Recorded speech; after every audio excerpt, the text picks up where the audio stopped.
Okay. So, first of all, James, thank you very much for coming in. I'm hoping that the first thing that I'd like you to do, if it's okay, please, just explain a little bit more about yourself and why you're here. Okay, so I'm James, and I studied on the BTEC course here at Lincoln, and now I'm at John Moores University studying science and football. And whereabouts is that? In Liverpool. In terms of what you're studying currently, like what have you been doing over the past year? So we've had 6 different modules as part of the course, and we've done psychological foundations and biomechanics and anatomy and physiology. We've also done 2 research skills modules to help us develop those skills, and we've also done the foundations of science and football, which is looking at different aspects of science in football. Okay, so you've kind of got all your different topics, but then you've got a module which kind of shows how all of them are applied in football. Yeah. Okay, really interesting. So how would you say, if indeed it did, the BTEC course that you studied with us has prepared you for your university studies? I think with the BTEC covers a lot of different topics. Like I've just mentioned, the topics there are also covered in the BTEC. So you get to learn a lot of that. And also the way the course is run at the BTEC sets you up for university learning. It's very similar. So when you say the way that the course is run, what do you mean exactly? So the way the content is delivered and the way you're assessed, and also the way you have to use independent study time to improve grades and get your work completed. And what are the parallels between that and university then? University is very much lecture and independent study. Yeah. You do have the occasional workshops in breakout rooms, which helps you to get to know different people and bounce ideas, which obviously is on the BTEC as well, with different workshops and classroom activities.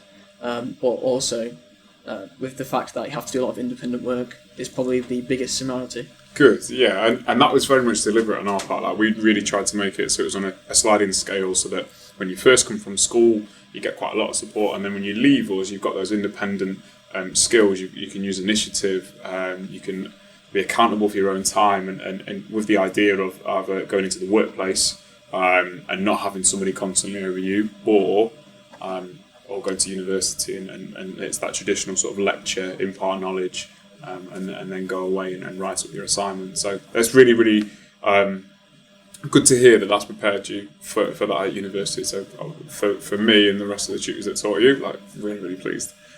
Was there anything else in particular then in terms of that you did with us, maybe specifically at the foundation, that you feel has prepared you for university studies? So you've mentioned things like the way that the course was delivered, the course content, and how that's filtered into what you're doing now at university. Was there anything outside of maybe perhaps the traditional aspects of the course? We have work experience at the BTEC. Obviously, there is partly going to schools and doing different coaching and multi-skills, that sort of thing, but also there's unique placements as well. So personally, I had the opportunity to work at the academy alongside one of the coaches, and obviously I got to learn different skills and how football is more in the real world. Yep. So that step from school or college into work to see what skills you need to develop. Yeah, and when you say skills that you need to develop, what specifically do you mean? What did you learn? What did you take away from that placement? The different types of skills, there's the hard skills, as in the camera work, specifically, all the coaching styles, that sort of thing. But there's also the soft skills, learning how to communicate well with people and that sort of thing. Yeah, good. And what I would say, obviously, there's a degree of bias because we know each other, and I knew you, and I took you up to the academy to help you with that. But I would say that over the time frame that I've known you, your communication skills on a one-to-one level and on a group level have improved, and it's good to hear that you can kind of directly attribute that to your time and work placement.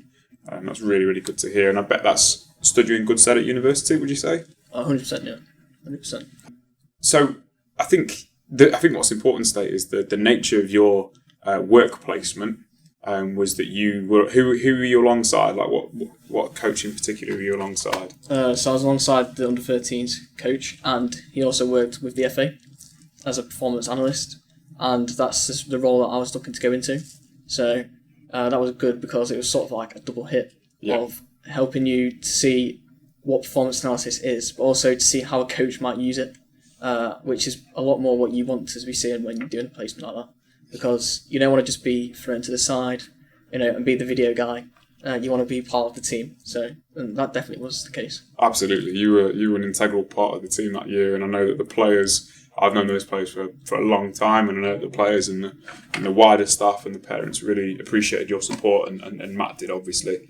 What's best about that is you had a real tangible impact upon that group of players. So you had a work placement which was beneficial for you, but also beneficial for others as well. And yeah, thank you for coming along to that, because those players, on behalf of all those players and those parents and the wider staff at Lincoln City, we certainly appreciated you and your support, and it's just great that you learned whilst you were doing it. I also think it's important to ask the question around, you studied an additional A-level when you were with us alongside your BTEC, which is obviously equivalent to 3 A-levels. And how did you find balancing that, balancing your work that you did with us, as well as your work placement up in the academy through us?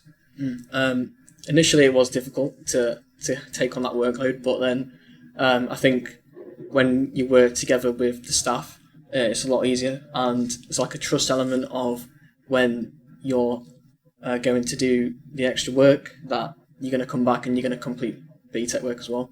And but obviously once you get the trust going both ways and the support, then it becomes a lot easier, and also it just helps to keep you across different subjects as well, because I think doing the extra A-level did help going to university with those extra skills. So yeah, and that's really good to hear. So when you say that A-level helped you specifically with your sports science related university degree, what do you mean exactly? Well, one of the modules is very based around mathematics, because you have to learn how to read graphs and create graphs and things like that, and create formulas. But also I think another aspect of it was travelling between here and the school. Yeah. And that's something that at university you might have to do to go to another work placement, or maybe to get to different campuses at university, because universities are huge now, aren't they? Yeah, especially in John Moores, because it's city. Yes. So it's all over the city.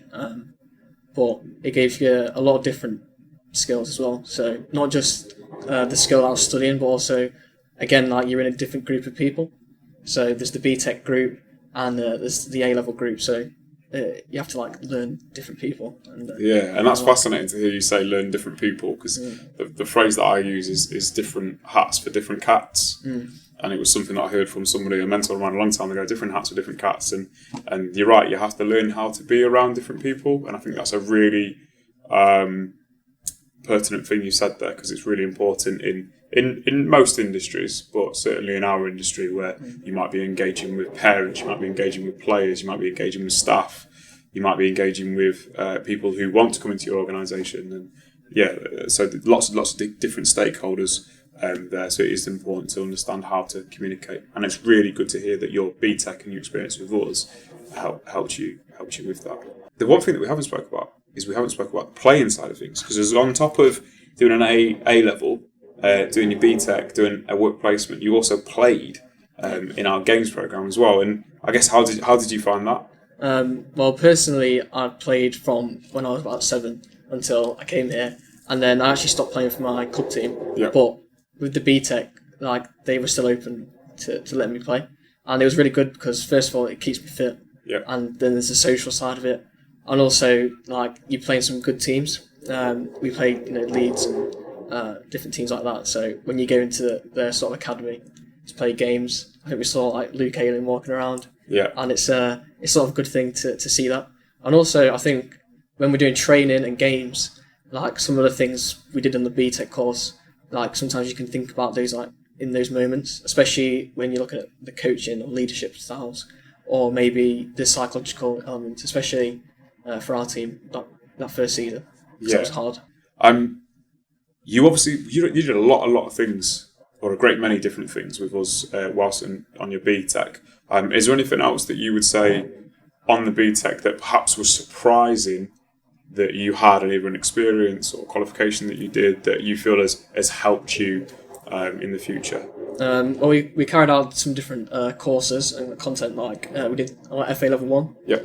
So obviously that was very helpful. And also we did NCS, which was probably one of the biggest things for me because we did that very early on. Yeah. So I got to meet like the whole people, got to know each other a lot better, but also like a lot of skills, like organisational skills and things like that was really exciting to do. And like you got the T-shirt as well, so yeah, absolutely, yeah. And I think NCS is always that one where students are always surprised. They have reservations beforehand, and then when they come back from it, they just love it. And it's the one thing that I know the year 13s that I teach now, they still buzz about, they still talk about all the time, they still kind of reminisce about and go, oh, did you remember that on NCS? And then they have a bit of a laugh. And I think they were all surprised at how good that experience was. And I know that we're really lucky to have access to that NCS program so directly through the wider work in the foundation. So I'm really glad that you mentioned that, and the FA level one, because to be competitive in our industry, you need to have as many different qualifications as possible and as many different experiences as possible. And it's good that you've been exposed to that here in the foundation. Thank you very much for coming along. Really, really appreciated it. Really enjoyed seeing you again. Look forward to seeing you again in the future and continuing to see from afar how much you're developing and improving. And so thank you very much. No worries.